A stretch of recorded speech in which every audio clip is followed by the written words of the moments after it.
Good morning, everyone, and thank you for patiently waiting for us. And also thank you for joining us today for our digital health seminar.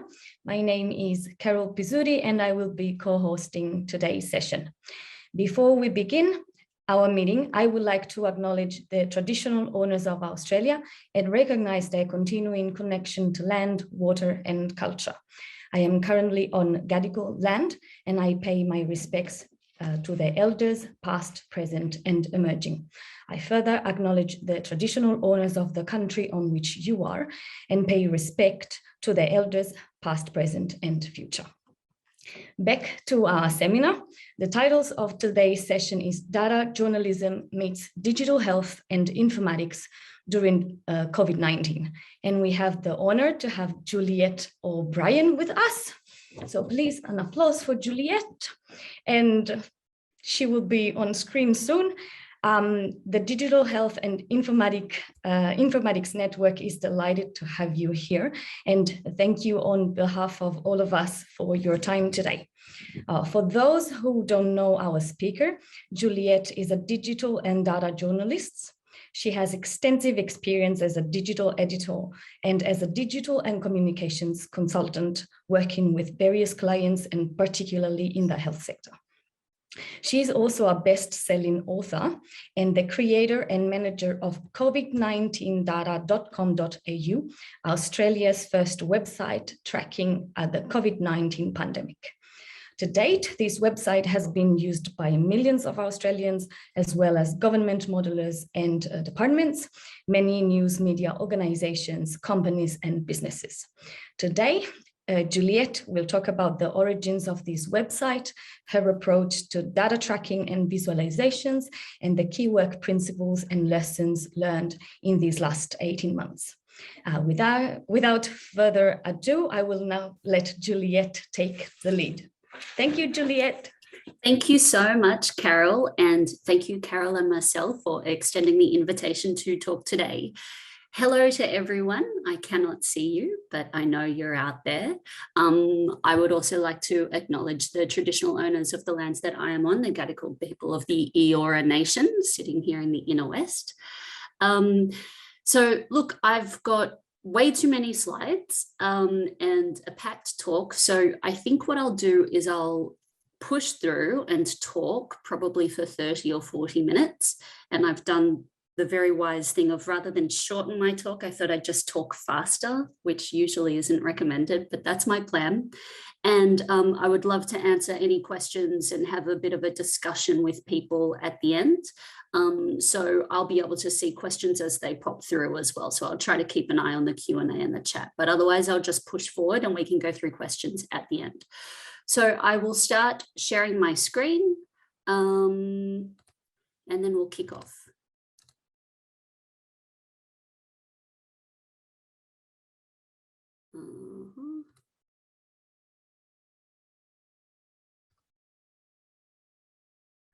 Right.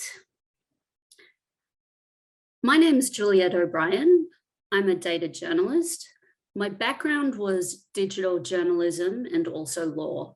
When I say digital journalism, I've been really as a multimedia journalist and digital producer for the last sort of 10 or 15 years. And that really involves working on breaking news desks, on digital desks. I've been at the Sydney Morning Herald and at SBS. So what I'll cover today are the origins of the website, COVID19data.com.au, the evolution of the content, its impact and use, my approach to data tracking and visualizations, the key principles that I try to follow, and the lessons from the last 18 months. Right, so to start with the origins, this was back, cast your minds back to March 2020, and this was when we had cases nationally in the low 40s, and really all of the action at that stage was in China, Italy, and Iran, and the federal government had progressively closed borders to each of those sorry, I'll keep an eye on the time. But our borders were still open. When I was on the breaking news desk at the Herald as a desk editor, we just wanted to put a chart into stories that showed how many cases there were nationally in Australia, and also how many cases there were in each state. The chart did not exist and the data did not exist. And really the two bits of data viz that were dominating things were the Johns Hopkins map, and also the FT was starting to do those famous log graphs, but Australia wasn't on them yet. In Australia, cases were being announced by states and territories in rolling press conferences across the day, live blogs, screaming headlines, and there was only one place to get the data at that time, and that was the Federal Department of Health published the numbers on a webpage, and it was as at 6 a.m. So you couldn't see what had happened throughout the day. So it's that phrase, if you wish something existed, make it yourself. That's basically what happens. And I originally did it for the Herald, and really it was just a couple of simple charts. It was the cumulative case numbers, and it was state and territory breakdowns. And the idea was that it could be updated in real time using live Google Doc sheets. So I set up a Google Doc spreadsheet in point A here. And at that time I was tracking every single case individually. So each case had its own line, and it had date, state, gender, age bracket, transmission source, country of origin for overseas transmissions. And if it was local, the transmission event or location. So it was a lot of detail. And, you know, it was obvious that if and when we hit exponential growth, it would not be possible to continue tracking cases like that. And as it happened, the more cases there were, the more the information fell away. And so you couldn't even track that level of detail anyway, but that's how I started. That was on a Google Doc, and then you can feed the live Google Doc into out-of-the-box tools. And in point B there, I say that I was using Infogram, which is a solid out-of-the-box charting tool. You know, it has limitations, but for a no-coding tool, it's fantastic. I embedded them onto a Wix website, just a clean blank page. The site went live on about the 11th of March. And so, you know, I mentioned that I did it originally for the Herald. What happened there is basically we decided at the Herald that it was too manual, and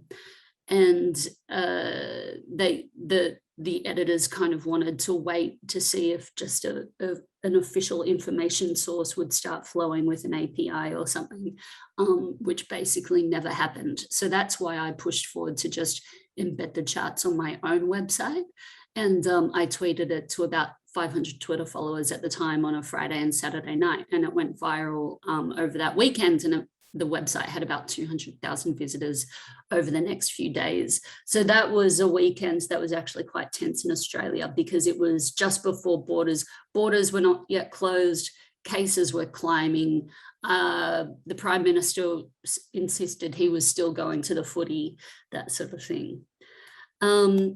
So for those who may not be very familiar with the website, I'm just going to run through how the content evolved. So it started with basically 6 charts on one page, and they focused on the sheer number of cases.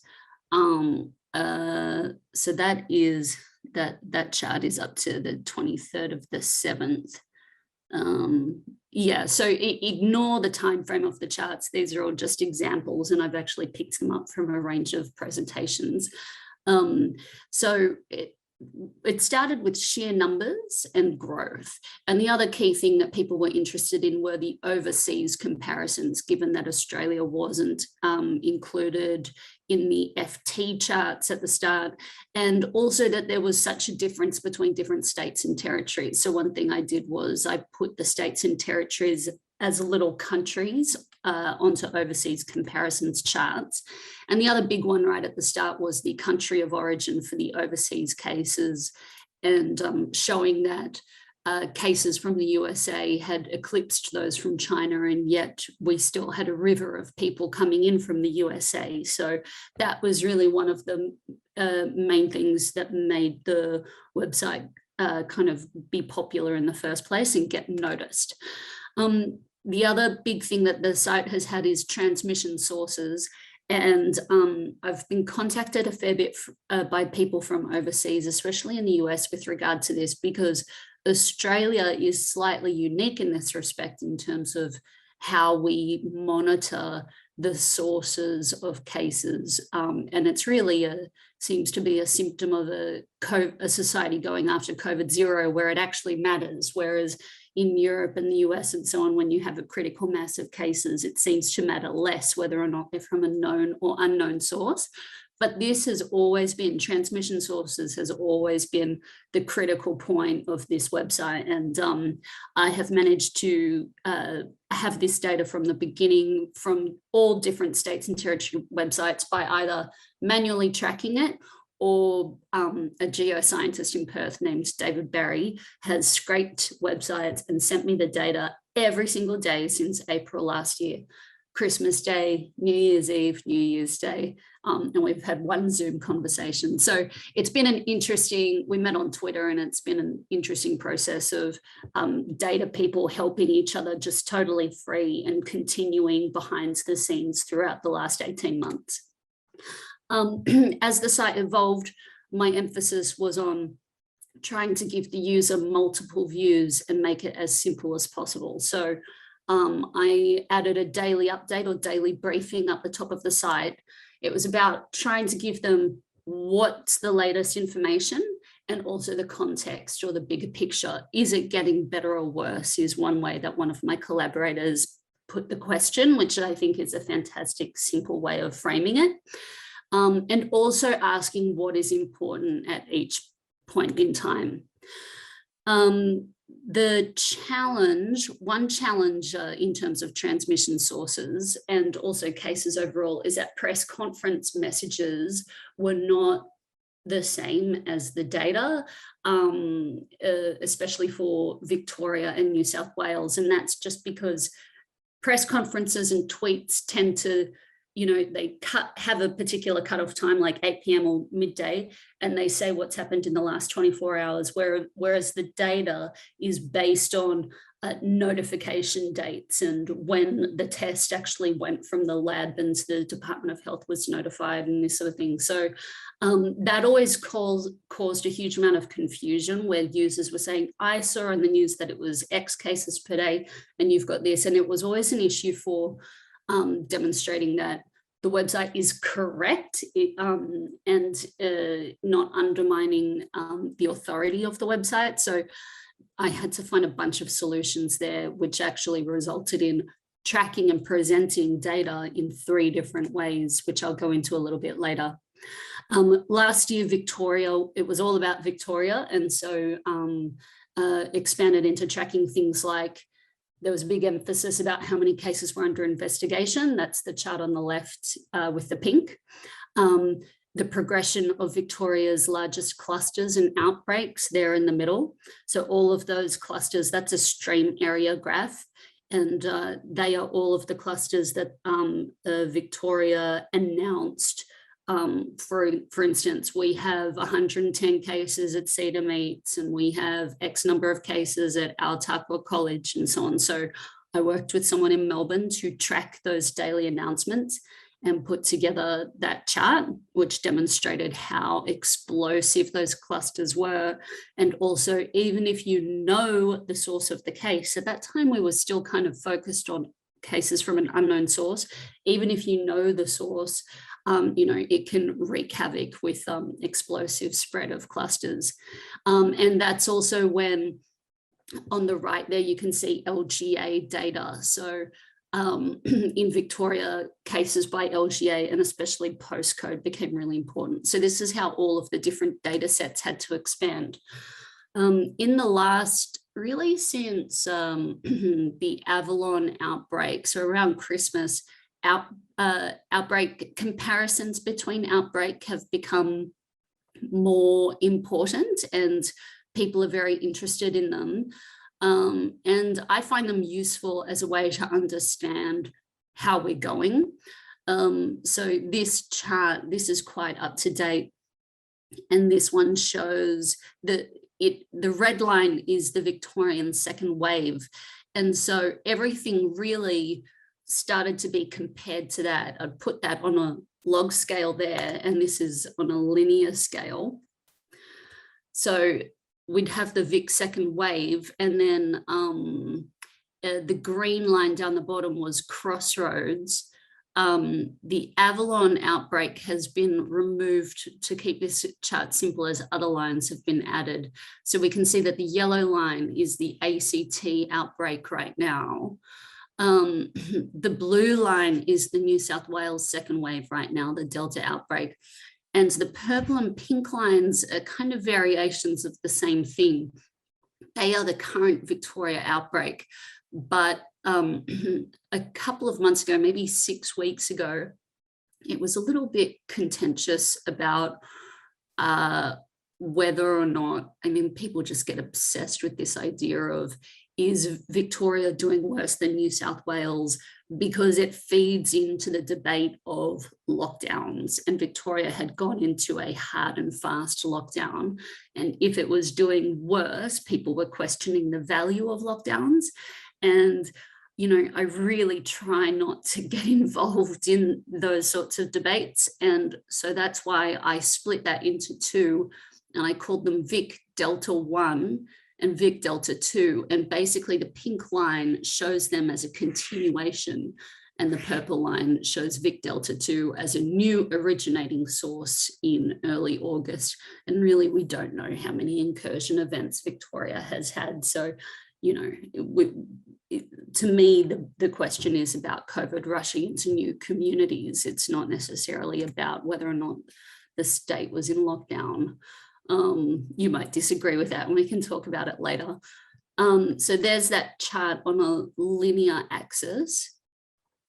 Here are more examples of how the comparisons evolved. So up the top, we had the Vic second wave, and the black line along the bottom is the New South Wales Crossroads outbreak. So that was where we were trying to hold the line against this outbreak. And what happened is down the bottom, that is the same chart, but evolved. So again, the pink and the purple lines are the Vic Delta outbreaks, and that blue line is the New South Wales second wave. So this light grey line down here is the Vic second wave line, which is the blue line up here. So if people were engaged with the website over the whole 18 months, they've been able to see a real evolution of not only the quantity of charts, but also within the charts themselves. Mobility data became an interesting issue over the last couple of months. And I was able to compile this with another collaborator, a data scientist who used Google mobility data. And this was actually an example of just like people coming together and helping, and also a little bit of serendipity where this shows statewide. So it shows state and territory level mobility data. It's fairly current, so you can see at the end that in the light grey, we've got ACT popping right back up. New South Wales and Vic in the light blue is slower to come up. You know, there are a few things to understand in reading this data to do with the baseline and so on. So if you're interested in that, we can talk about it later. But I was just going to mention that all of this data is actually on the website as well by LGA. And I'm pretty sure it's the only place in Australia that is showing that up to date. So you can dig into all the LGAs in Australia, basically that Google has, and explore the mobility data over the last 18 months. And that's a lot of data to visualize and present. And I was only able to do that because of a chart tool. This uses Flourish, and Flourish's only employee in Australia just happened to get in touch with me to do some work on postcodes. And I was like, oh my gosh, I need your tool. And it costs £11,000 a year. And he managed to get a basic subscription price, but we can feed the live data into it. So it was just a really nice story of Flourish showing some support for a not-for-profit site, and just different people coming together. Then this data scientist, Liam, put it together for me. So it's a nice story.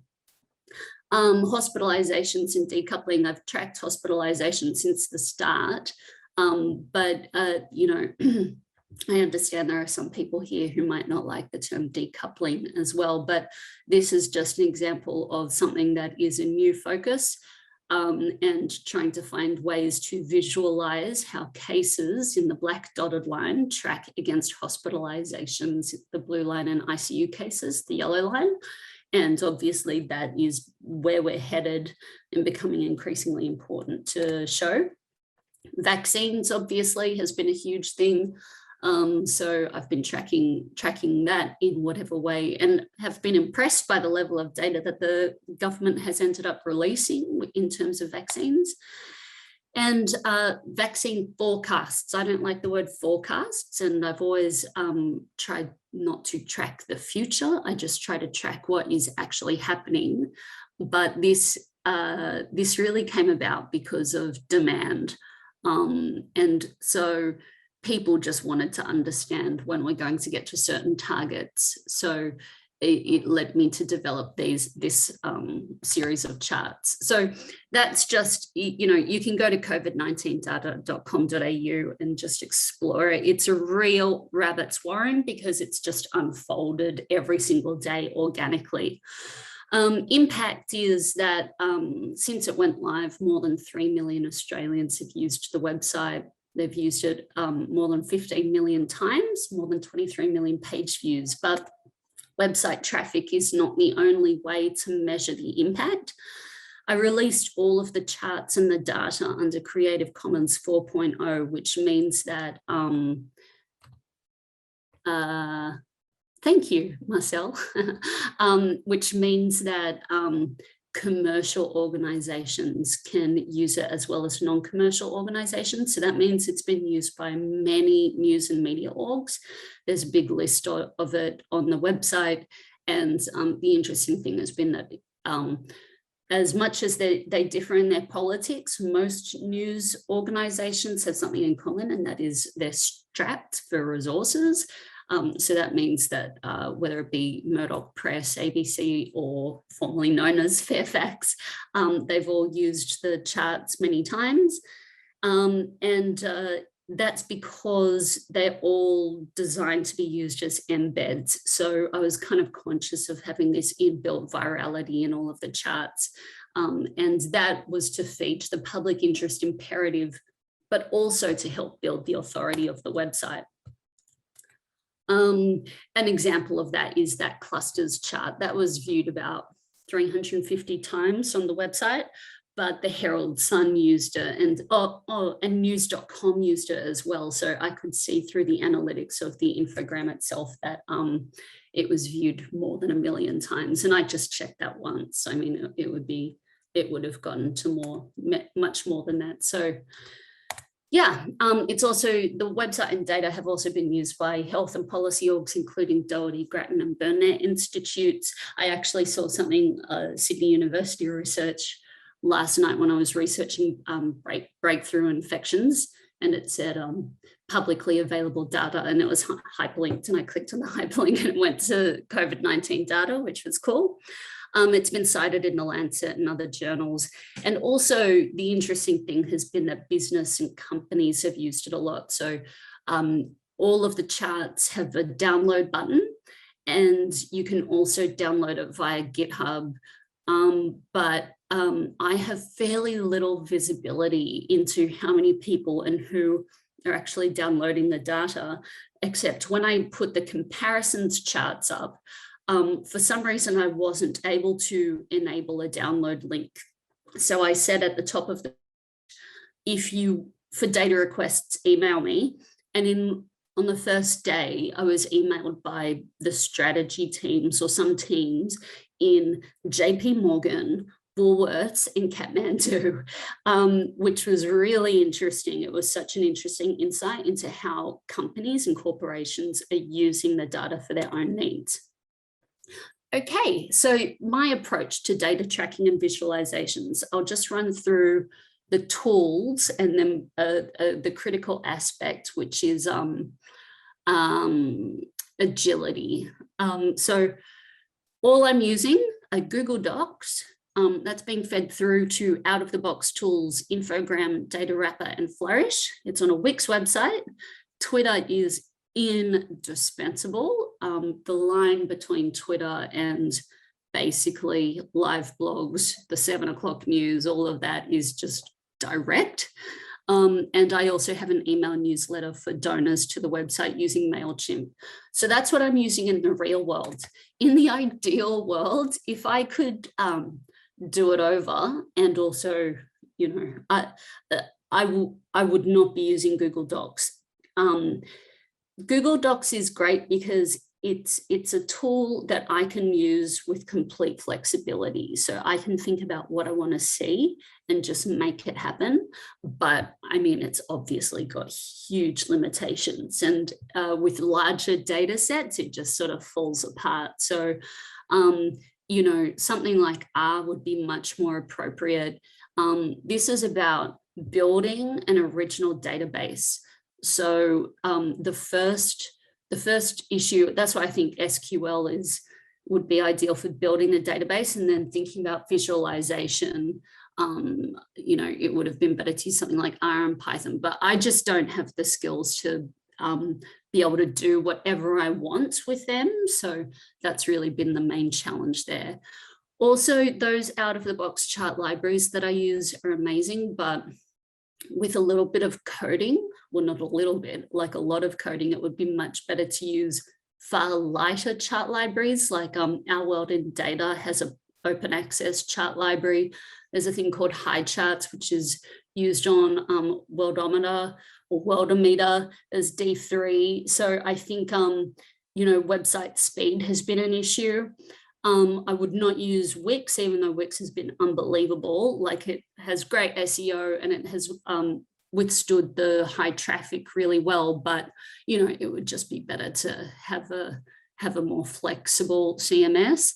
And also it would have been great to have a bit more of a content plan, because the challenge has always been, what do I put out in the email to donors? What do I put out on Twitter?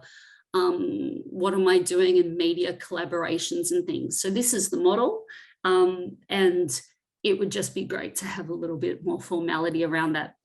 So I have put that little smiley face there just to say, if anyone here has any skills in any of these areas and wants to volunteer, then my email will be at the end of this. And so please don't hesitate to get in touch. So the other approach that, as I've mentioned, is the key thing is just remaining agile with all of the data. So it has constantly changed since March last year. It's changed in formats and distribution methods, and it's also changed in substance. So this has been 7 days a week since March last year. The workload expands and contracts depending on what's happening and how many cases there are.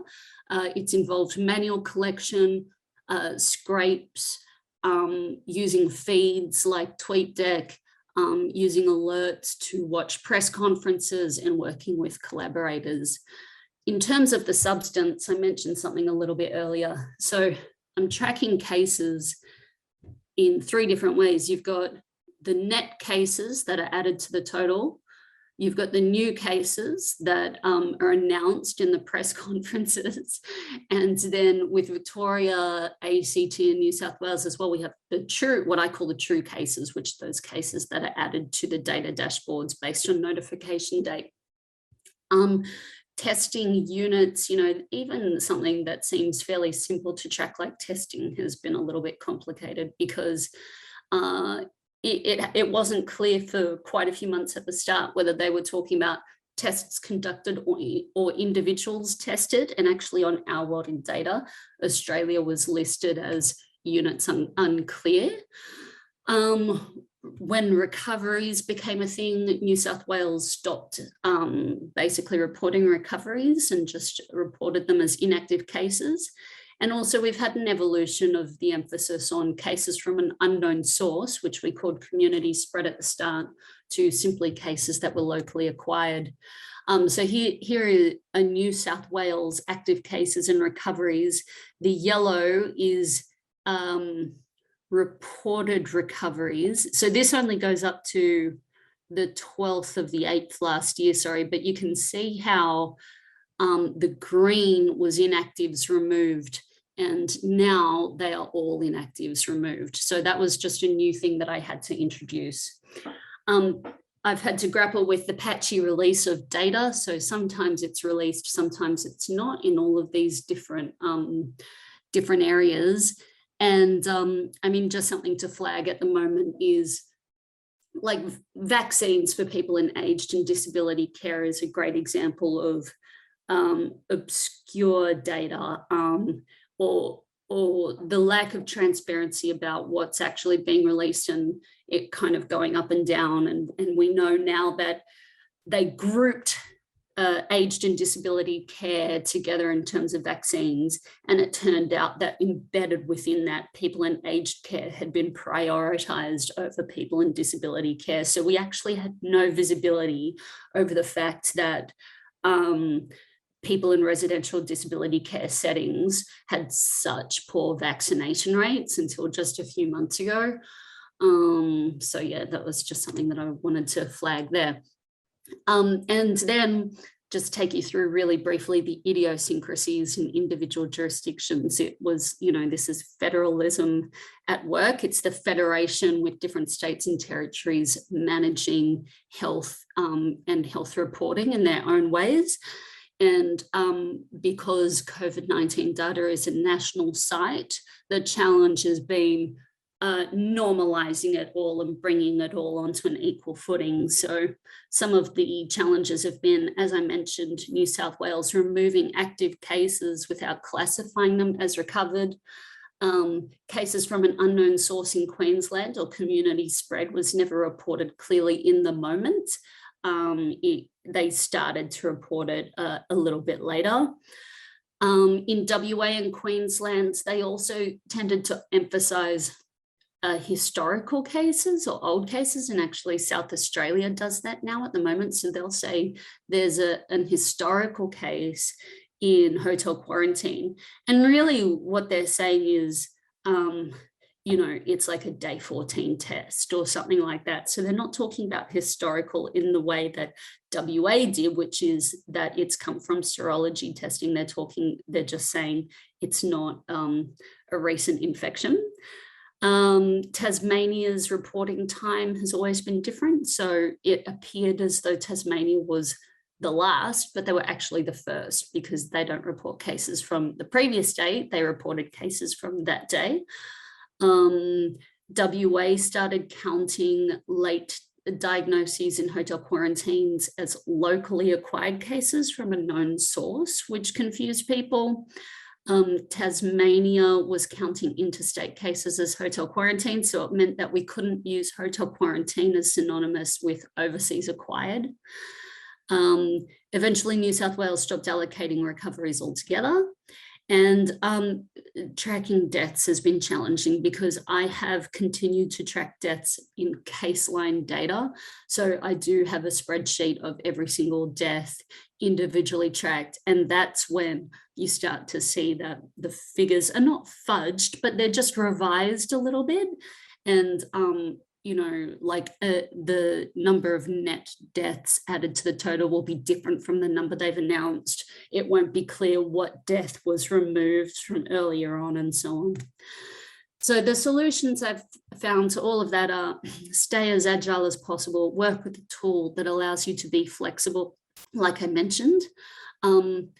I find that it's best to obsess with the detail to get across it, but stay pragmatic perhaps in what's communicated. So for instance, I'll still have to spend time chasing and understanding particular cases or particular deaths in certain jurisdictions. Be specific in language and be transparent. And that's the hard part, in my opinion, is explaining the discrepancies in as few words as possible. And I still haven't been successful in some of those. And most of all, I say return to the user and what would they want. And here's an example. I use the term wilds, which was like something that a few of us on Twitter, Anthony McCulley, who's done heaps of data tracking in Victoria. I think he came up with it with another guy, and he just started using it. And yeah, I was like, that's great. So wild refers to people who are not in quarantine or isolation during their infectious period. And you know, it was something that people wanted to see. So I raised that as an example of something that was very manual and hard to track, but something that people wanted. And that is sort of the North Star for me. Now, this on the screen, what you can see is ACT, and you can see that ACT has stopped reporting that as of the 15th of October, so about 2 weeks ago.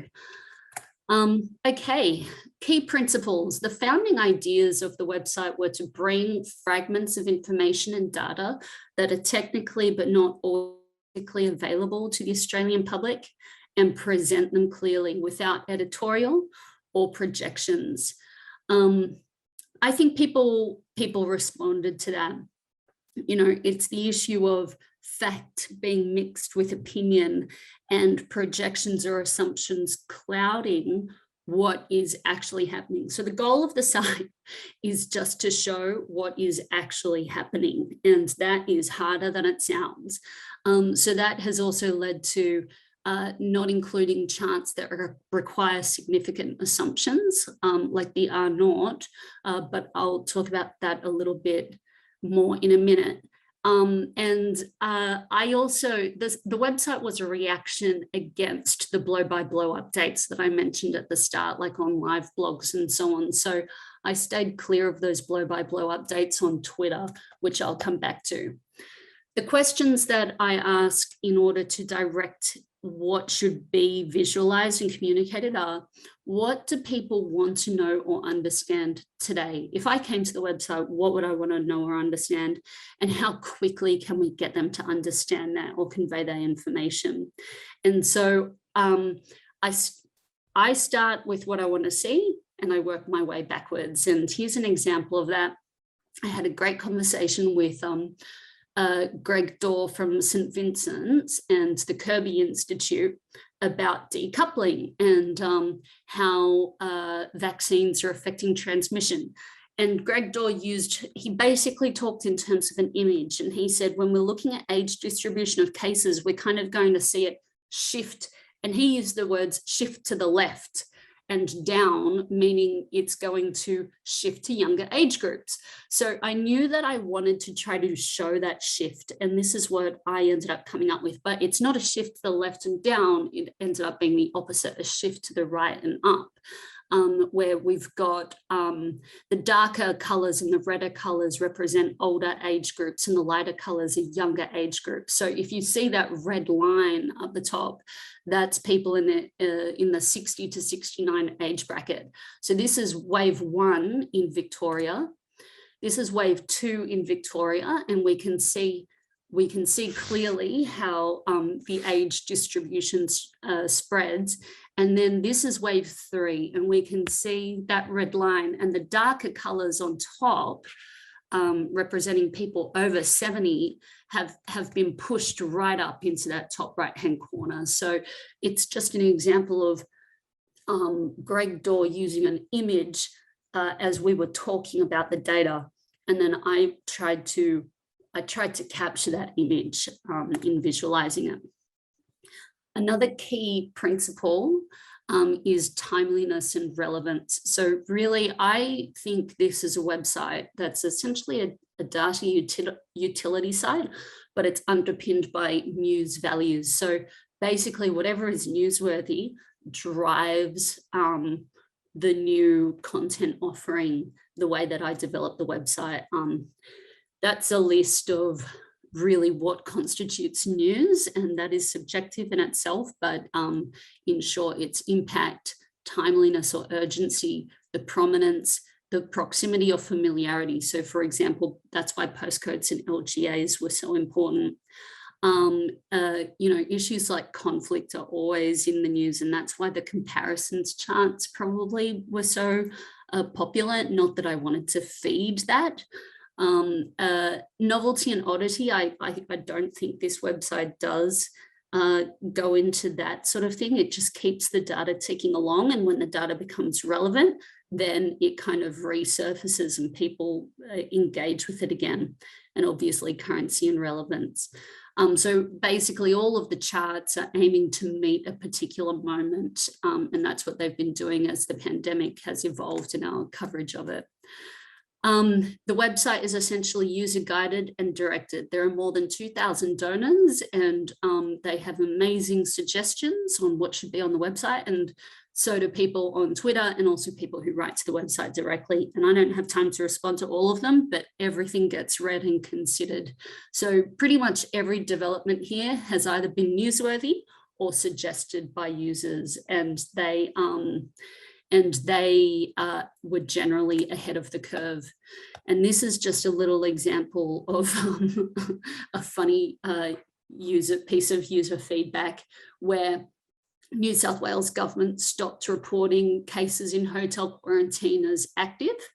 They just do whatever they want. And so I was just reporting what the New South Wales government reported as active, and this user said, I don't give a rat's ass what the New South Wales government deems as an active case. I want to know how many active cases are in hotel quarantine. And I thought that was very fair and reasonable. So I calculated it based on the last 14 days of overseas acquired transmissions, and just added in like that little blue line up the top here, which shows active plus hotel quarantine, and added it into the table with caveats to tell people that it was calculated. And here's another example of something that people really liked. It's less relevant now, but it's the counter for how many days with 0 new local cases, 0 overseas cases, 0 active cases, and so on. And the thing I just wanted to say about that is these aren't vanity metrics. People actually used these sorts of counters for their businesses and so on. So another key principle has been accessibility, so ensuring that there are data downloads. This could be improved if the website had an API and so on, but I've just never managed to get that off the ground. And transparency, I think, is really important. So showing the sources and the workings. For instance, I track vaccine supply, which is actually pretty hard and obscure, but there are just links to every single release from the Vax Operations Centre that shows why I've got that number. And how it's all calculated. And I would have liked to think that this has changed people's expectations about data transparency and how we calculate it, but sadly, I don't think that's the case. You might have seen a 7:30 report story a couple of months ago about allocations of vaccines and how New South Wales had received more Pfizer than Victoria. And it was a fantastic story, but it referred to publicly available data, and just had these sorts of, gave us the end point of calculations without the starting point. And it just sent Twitter into an absolute frenzy. And it felt so weird for us to have to, number one, we had no idea where the data came from, and we couldn't see the calculations behind it, which led to people feeling a vacuum and sharing the data that they had, when really we just wanted to see the data that 7:30 had. So I thought that we had changed and we now had new expectations, but I think we don't. And look, another place where I think this is relevant is this idea that Melbourne is the most lockdown city in the world, which is now a line that everyone says. Fact checking that is really, really hard. And I've tried to do it, but I'm pretty sure that line originally came from Murdoch Media. And the reference to the data there that it said was, this is hard to track, but using, quote, best available data. And I think when they say using best available data and don't actually tell you what the data is always a bit concerning. So Oxford University has tried to track stay-at-home restrictions and so on, and it's complicated to work out. So that's something that I'm trying to look into. Okay, final section, some of the lessons that I've learned from the last 18 months. First of all, those founding ideas that I talked you through, there have been challenges to that. The first is when I say there's no editorial, I mean, that's a little bit false, because editorial decisions are inescapable. And that's because even by virtue of choosing what to include and what to exclude, that is an editorial decision. And for example, I've had lots of notes from people saying, why have you not included adverse events following vaccines? The truth is there just aren't enough hours in the day, you know, but that's an editorial decision not to prioritize it. The demand for the reproduction rate, the effective reproduction rate, even though there are assumptions built into it, it led me to introduce it in collaboration, but I used a sort of authority, Professor Adrian Esterman from the University of SA. And look, it's not a reproduction rate in terms of, it doesn't factor in modeling or transmissibility or anything like that, human behavior. It's really just a growth rate. So, but even with the growth rate, I prefer to defer to an expert. What do they think? What is the generation of transmissibility of Delta and so on, and show how it's calculated. The vaccine projections, like I mentioned, I don't like doing projections or forecasts, but there were so many requests for it that I decided it was valid to say, this is an if nothing changes analysis. So basically it's not a forecast and it's not modeling and there are no assumptions. All it is saying, the only assumption is saying, if nothing changes, this means this will happen. And I think that is a valid way to actually explain to people what is happening right now. And finally, I think, you know, I talked about how the website was a reaction against blow-by-blow updates, but actually that was a mistake on my part as well, I think. And I think people want numbers called as a horse race, and so you should just give it to them if you can keep up. Another lesson that I've learned is that this idea of data tracking, calling daily updates, is a really effective way to shine a sustained spotlight on an issue. Data itself is a news hook, and we see PR companies, you know, how they'll do surveys and things and then release a press release saying X% of Australians, blah, blah, blah. That's really them creating their own news hook. And so every single change in data is potentially newsworthy. So the data tracking, as opposed to just data journalism, has been very valuable. Point C is, don't be deterred by data that are messy, changing, or have lots of caveats. Perfect is the enemy of the good.